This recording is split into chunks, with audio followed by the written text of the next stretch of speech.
Warning, no risk, no reward. Big risk, big reward. Little risk, little reward. But even though the bigger the risk, the bigger the reward, some risks just aren't worth taking. So, unfortunately, most people, what they do is they go through life and they seek to avoid risk. Can I challenge you? Is it okay if I challenge you? If that's okay, say that's okay. Okay, so is it okay if I challenge you to, instead of seeking to avoid risk, seek to manage the risk in your life? What does manage the risk mean? It means weigh the consequences of failure according to this risk, but also weigh the benefits of success. If the benefits of success are greater than the consequences of failure, then oftentimes the risk is worth it. Now, I'm going to say something that's going to sound so counterintuitive.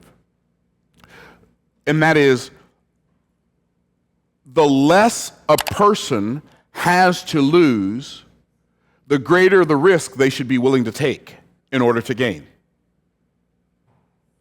The more a person has to lose, the less the risk they should be willing to take in order to succeed.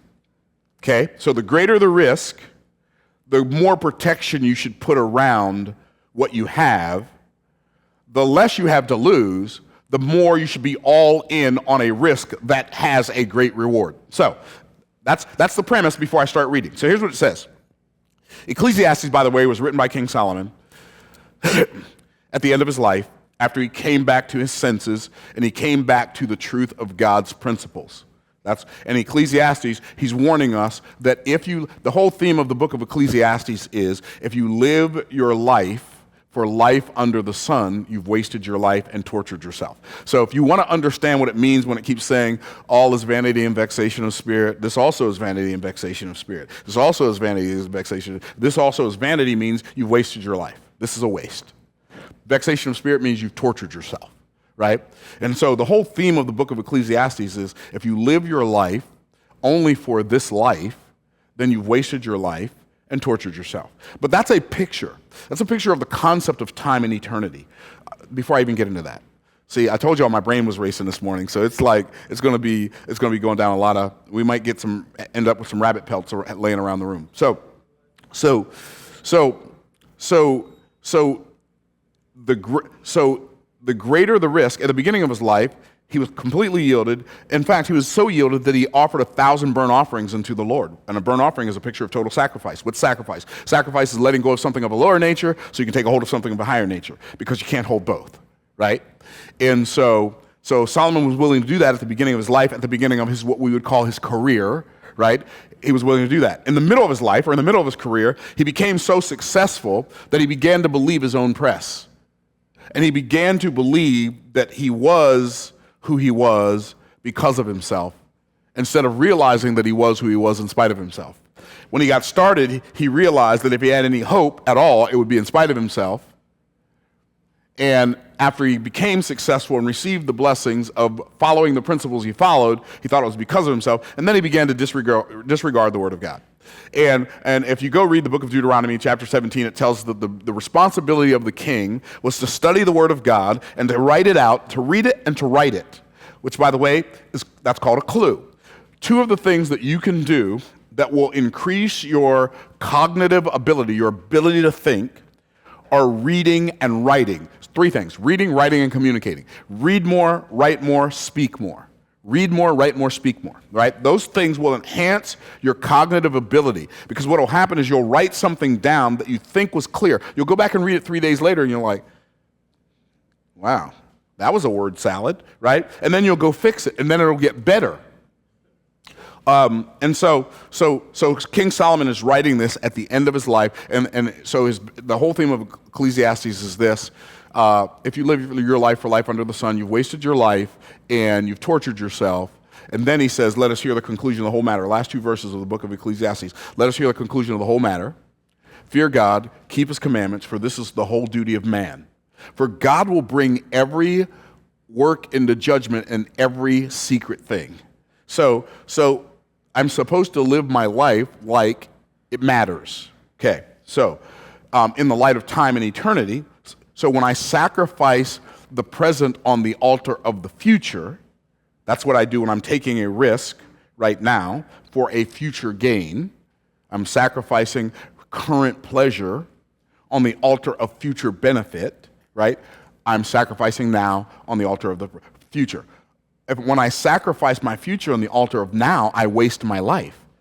You know, when I'm getting blasted, getting drunk, and getting high, and having sex with anybody who will lay down with me, when I'm living my life like that, what I'm doing is I'm sacrificing my future on the altar of my present, and there's no way that ends well.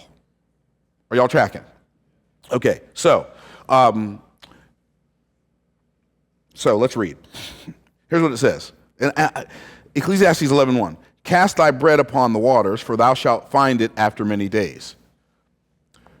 Sometimes it makes sense to invest in things that we don't have control over. When I understand that every thought is a seed, every word is a seed, every deed is a seed that I'm sowing into the garden of my future. So if someone were to ask you, what kind of harvest would you like to reap in your life? Would you like to reap a good, abundant harvest or a terrible, detracting harvest?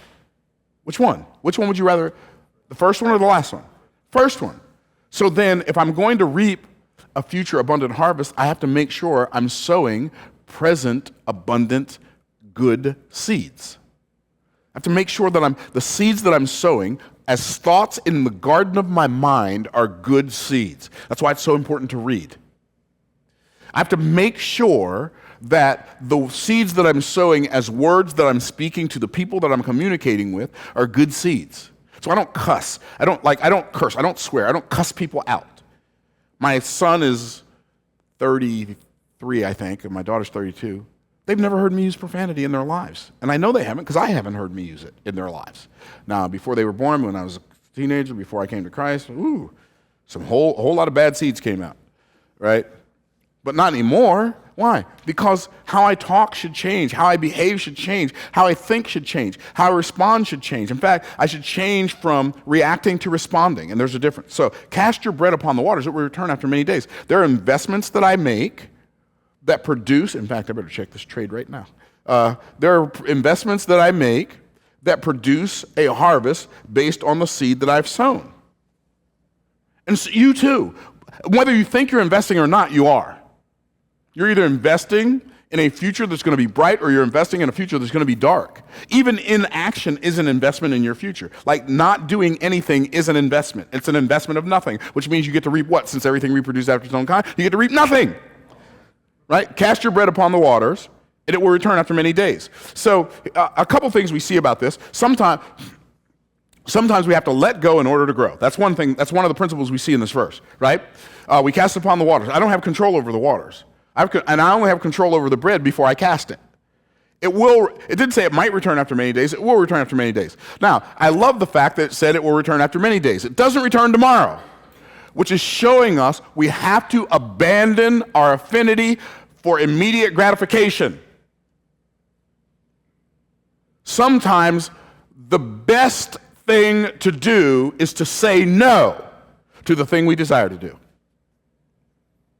Okay? Then it says, give a portion to 7 and also to 8, for thou knowest not what evil shall be upon the earth. What's that talking about?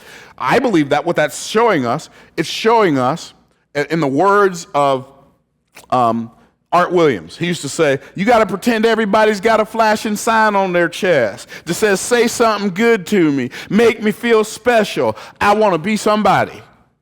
Or this pastor of this church I used to go to in Indiana, he used to say at the end of his broadcast every morning, he'd say, and remember, be good to everybody because everybody's having a tough time. Or as I read in a book, and I don't remember what book, or I would tell you what book it was, but I don't remember, you got to be very, very good to people on your way up because you're going to meet those same people on your way down. So when it says, give a portion to 7 and also to 8, for thou knowest not what evil shall be upon the earth, it's saying, I get it, you got it going on right now. But don't make the mistake of thinking that tomorrow's going to look just like today. So you be good to people on your way up, and they will be good to you on the way down. And it reminds me of a particular experience that I had in my life when I was going through some pretty major tragedy.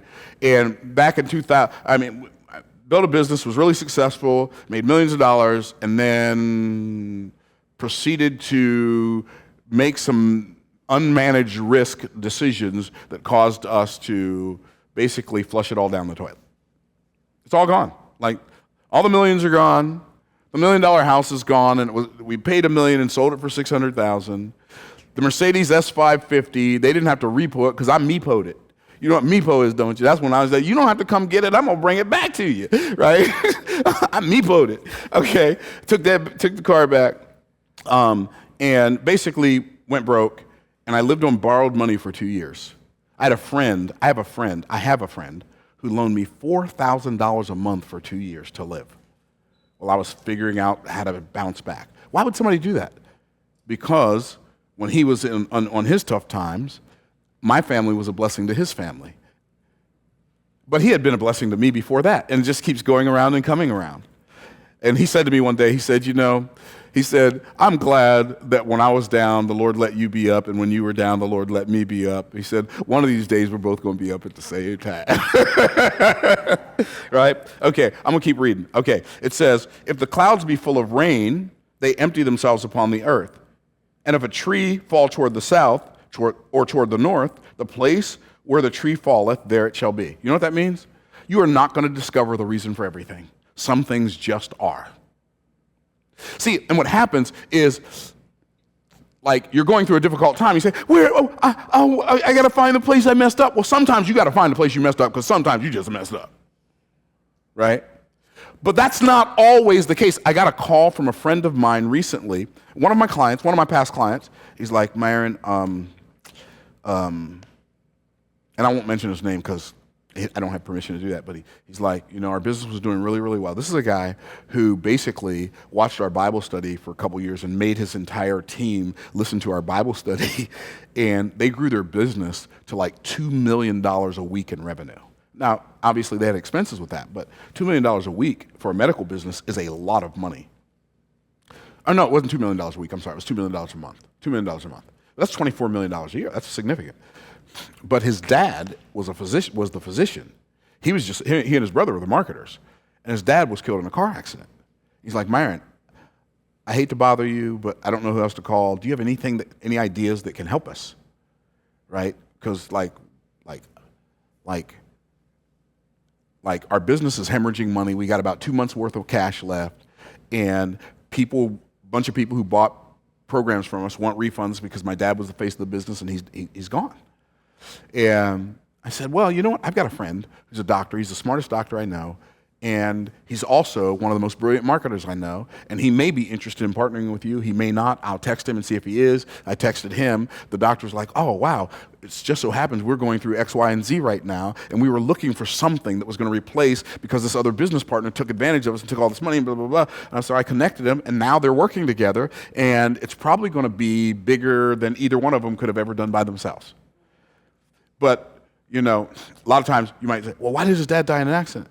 Sometimes things just are what they are, right? Sometimes you are not the cause of every effect in your life. I mean, really, you really thought you were all that? No, you're not the cause of every. Where the tree falleth, there it shall be. I love that. Okay, and then it says, he that observeth the wind shall not sow, and he that regardeth the clouds shall not reap. In other words, if you are waiting for a perfect time to change your life, to do the thing that's going to make your life better in the future, you're never going to do it because there are no perfect times.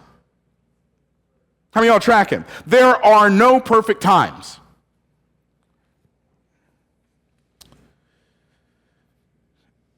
As thou knowest not the way of the Spirit, nor the bones, nor how the bones do grow in the womb of her that is with child, even so thou knowest not the works of God who maketh all.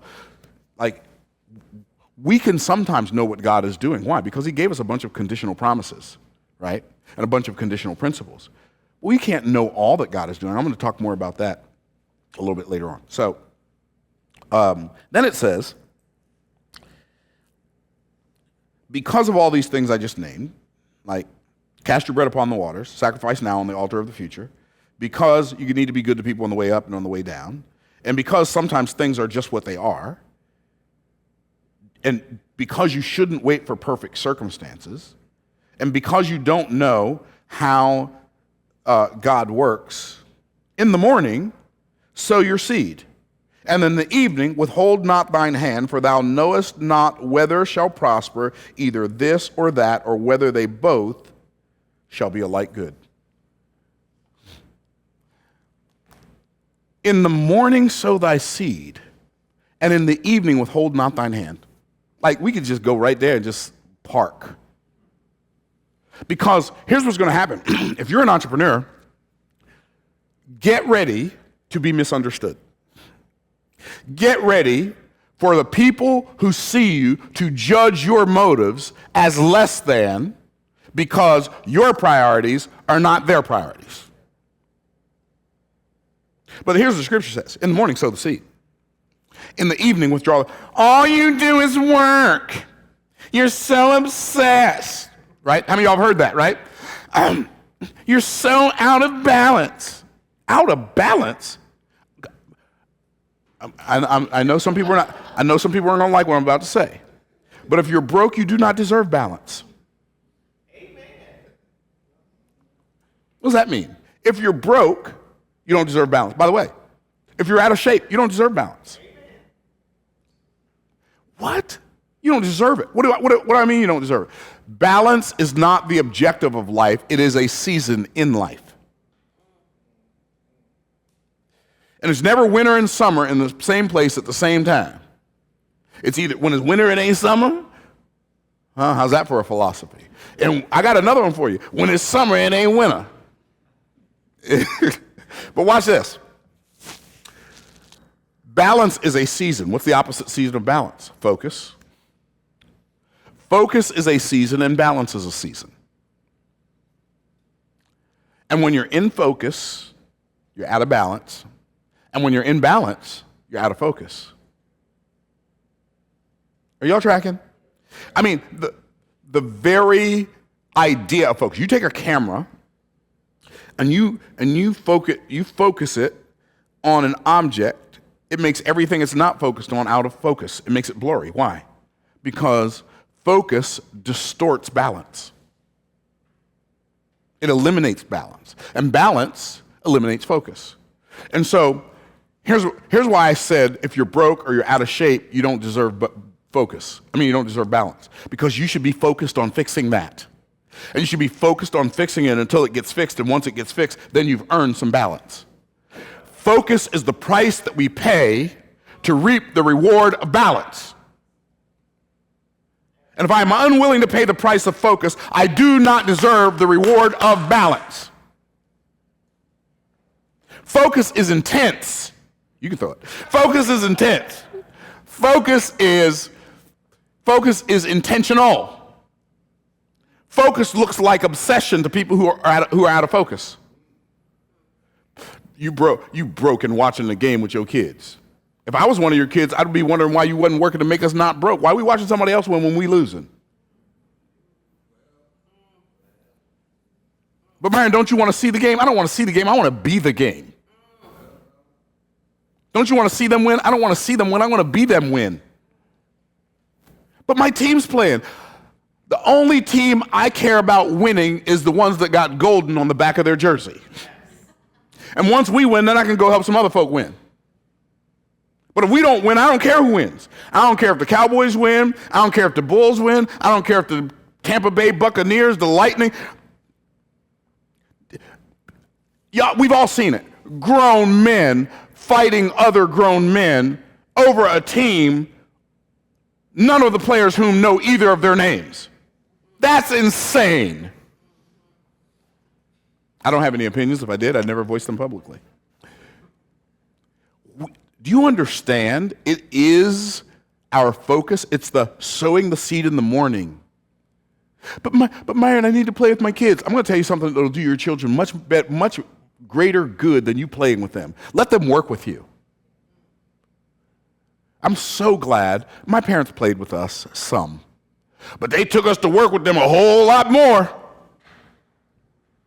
Why? Because they knew we would enter into the world that they are in, and they would never enter back into the world that we were in. And the job of a parent is to prepare a child to become a responsible adult. Responsible, compound word. Respond, able. To respond with ability. And the reason we have grown people in their 20s and their 30s, in their 40s even, I've seen them online, throwing tantrums when they don't get their way. And they start screaming because they're afraid to hear. The reason we have that is because they don't know how to respond, so the only thing they have left is to react.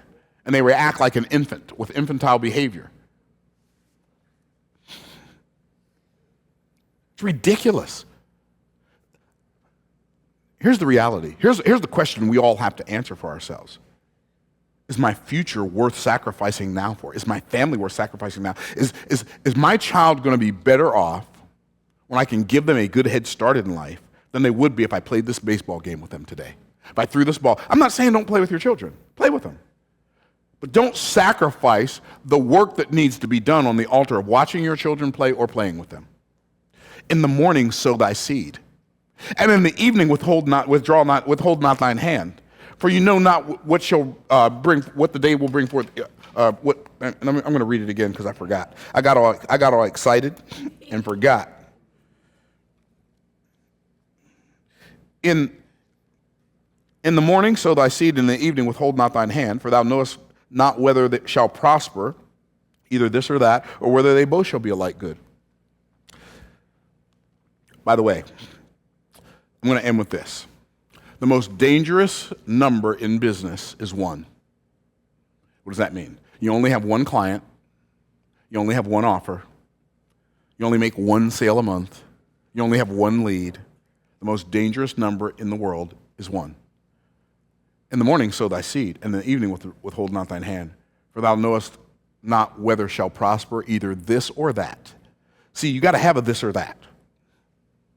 Great. Here's what you do. Go to work at your job all day, but when you come home, don't plop down on the couch and start watching TV if you're broke. If your boss ain't going to pay you enough money to take care of your family, then come home and build a business at night that'll make you a fortune, and go to work in the daytime to make a living, to stay alive, to exist, and then come home and build a fortune that will take care of your family for generations.